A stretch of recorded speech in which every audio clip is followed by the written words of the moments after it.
خصلتان لا بد لکما عنہما، دو خصلتیں ایسی ہیں جو رمضان میں زیادہ ضروری ہے. ان تکثروا لا الہ الا اللہ وان تستغفر اللہ. ایک لا الہ الا اللہ کی کثرت کرو، اٹھتے بیٹھتے لا الہ الا اللہ تو کوئی رکاوٹ نہیں ہے، اس کے لیے وضو بھی ضروری نہیں ہے. آتے جاتے مختلف کاموں کے ہوتے ہوئے بھی لا الہ الا اللہ لا الہ الا اللہ. یہی وہ کلمہ ہے جس سے ایمان و اسلام کی بنیاد قائم ہوتی ہے. یہی وہ کلمہ ہے جس سے 100 سال کا کافر دھل جاتا ہے اور وہ اسلام سے شرافت پا لیتا ہے. یہ وہ کلمہ ہے جو 1,24,000 انبیاء میں متفق رہا ہے.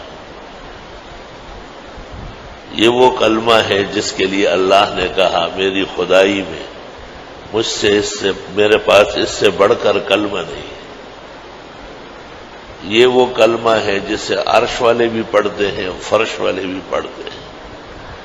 انبیاء و ملائک، اولیاء و متقین، صلحاء و زہاد و عباد، ہر دور اور ہر زمانے کے سب کا یہی ورد وظیفہ ہے.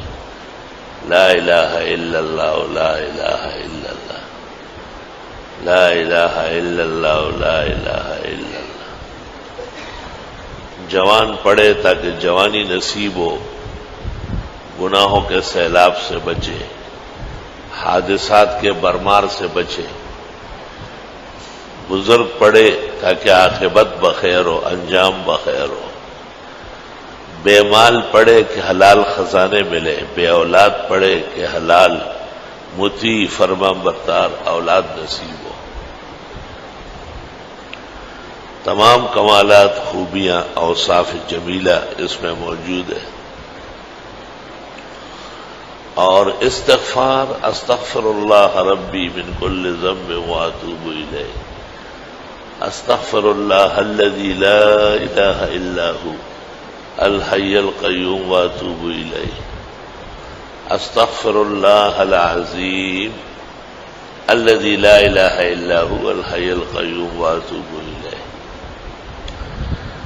ترمذی شریف میں ہے جب یہ استغفار پڑھ لے 3 دفعہ اللہ تعالیٰ اس کے گناہ معاف کر دے گا. وَإِنْ كَانَتْ كَمِثْلَ زَبَدِ الْبَحْرِ، سمندر کے جھاگ کے برابر کیوں نہ ہو. وَإِنْ كَانَتْ كَرَمْلٍ عَالِجٍ، ریت کے دانوں کے ذرات کے برابر کیوں نہ ہو. وَإِنْ كَانَتْ كَأَوْرَاقِ الشَّجَرِ، درختوں کے پتوں کی تعداد میں کیوں نہ ہو. وَإِنْ كَانَتْ كَمِثْلِ أَيَّامِ الدُّنْيَا، دنیا کے دنوں کی گنتی کے اعتبار سے کیوں نہ ہو. تفسیر مظہری میں ہے کہ جب استغفار کا کلمہ القاء ہوا امتوں کو تو شیطان سر پر مٹی ڈال رہا تھا، لوٹ پوٹ ہو رہا تھا اور بہت رو رہا تھا اور چلا رہا تھا.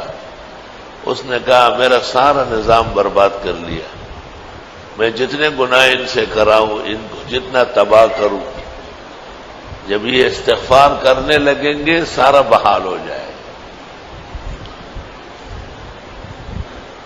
قرآن کریم میں استغفار کا عجیب ذکر ہے. دیکھو یہ موجودہ دنیا بما آخرت کے، یہ 2 چیزوں کا نام ہے.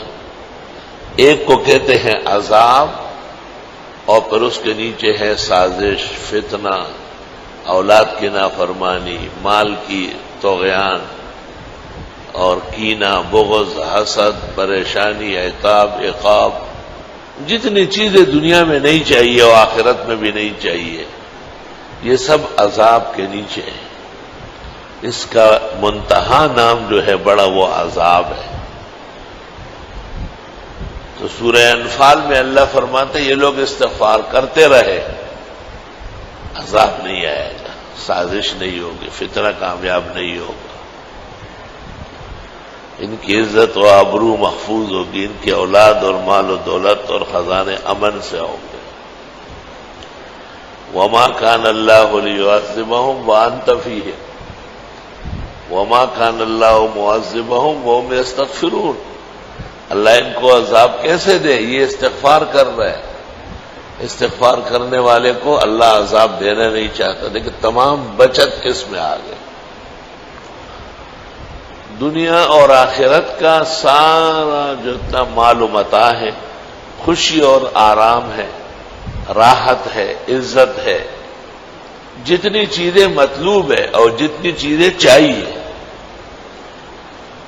اس کا ذکر اللہ نے سورۃ نوح میں کیا ہے 29ویں پارے میں۔ فَقُلْتُ اسْتَغْفِرُوا رَبَّكُمْ، نوح علیہ السلام کہتے ہیں میں ان کو کہہ چکا ہوں استغفار کرو، اِنَّهُ كَانَ غَفَّارًا، سب کچھ معاف کر دے گا۔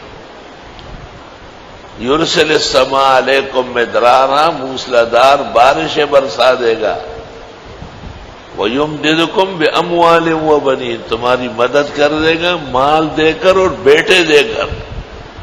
مال کے لیے جی امریکہ جا رہے اور برطانیہ جا رہے اور شپ لوٹ رہا ہے اور تمام ناکردنیاں اور رذالتوں پر اتر آیا ہے، اور وہ مال اس کے لیے وبال ہے، وہ مال اس کے لیے تباہی ہے، وہ مال اس کی نسل کو برباد کر رہا ہے، راستے بند کر رہے، جیل کھول رہا ہے۔ یہ کوئی مال ہے؟ یہ تو جنجال ہے۔ جس مال کا ذکر اللہ فرماتے ہیں کہ بطور انعام کے دوں گا، عزت سے دوں گا، بیٹے بھی دے دوں گا، وَيَجْعَلْ لَكُمْ جَنَّاتٍ، جنتیں دے دوں گا، باغات مل جائیں گے، وَيَجْعَلْ لَكُمْ أَنْهَارًا، نہریں جاری ہو جائیں گی، چشمے بہیں گے خیر و برکت کے۔ مَا لَكُمْ لَا تَرْجُونَ لِلَّهِ وَقَارًا، تمہیں کیا ہوا ہے اللہ تعالیٰ سے اس کے ہونے کا یقین نہیں کرتے؟ آپ کو یقین آنا چاہیے کہ یہ وظیفہ اللہ نے دیا، مالک العرش نے دیا۔ تو دیکھو جو تکلیفیں عذاب پریشانیاں نہیں چاہیے اللہ محفوظ رکھے، اس کا علاج بھی استغفار ہے، اور جو محامد، شکرانے، عزت، خوشیاں، ترقیاں، مال، دولت، اولاد، عزت، باغات، نہریں، چشمے، امن، سیلاب، حفاظت، اس کا علاج بھی استغفار ہے۔ علماء کہتے ہیں استغفار کی کثرت ضروری ہے، ہزاروں مرتبہ روزانہ پڑھا جائے۔ الحمدللہ رب العالمین۔